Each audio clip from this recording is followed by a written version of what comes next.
those who hate you. I'm sure we've all been guilty about loving our enemies because honestly, it's just a lot easier not to. It doesn't take much effort for us to just cut our enemies off and never speak to them, but God calls us to do the opposite.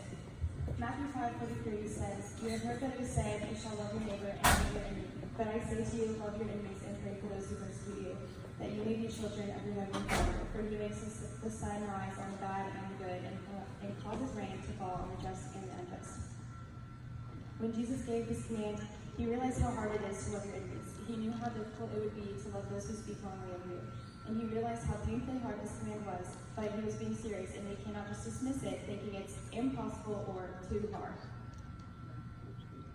God loves all of us, and he first loved us before we even thought about loving him. His love cannot be lost or gained. He doesn't stop loving people because it's impossible or too hard when they don't love him back, and neither should we. So why should we take on the difficult task of loving our enemies? Well, simply just because that's what God calls us to do, and because it reveals who he is. It shows his love, his mercy, and his grace.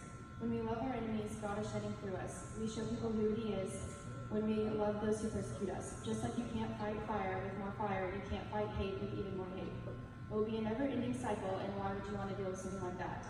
The strong person is the one who cuts the chain of hate and instead spreads love to their enemy.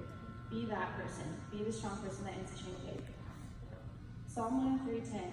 He does not deal with us according to our sins, not repay us according to our iniquities. Ephesians 4:32. Be kind to one another, tender-hearted, forgiving one another as God in Christ forgave you. Matthew 7:12. In everything, therefore, treat people the same way you want them to treat you, for this is the law and the prophets. Proverbs 25:21-22. If your enemy is hungry, give him food to eat, and if he is thirsty, give him water to drink. For you will help burning coals on his head, and the Lord will reward you. 1 Corinthians 16:14. Let all that you do be done in love. All throughout the Bible, God tells us to spread love to everyone. He doesn't just mention it briefly, and he doesn't just say to love the ones that we want to. He says everybody. Not just those that want to be loved, not just those that love us back, and not just those that are cool or in our circle. Matthew 5:46-48 says, if you love those who love you, what reward will you give?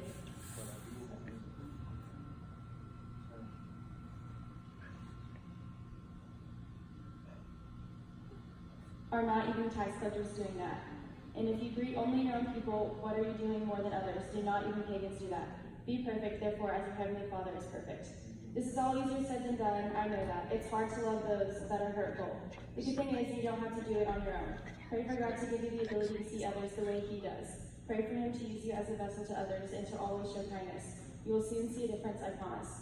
The thing is, when we love everyone, including our enemies, it benefits us too. Once you start offering praise, love, and kindness to them instead of jealousy and hate, your heart condition will switch from competitor to teammate.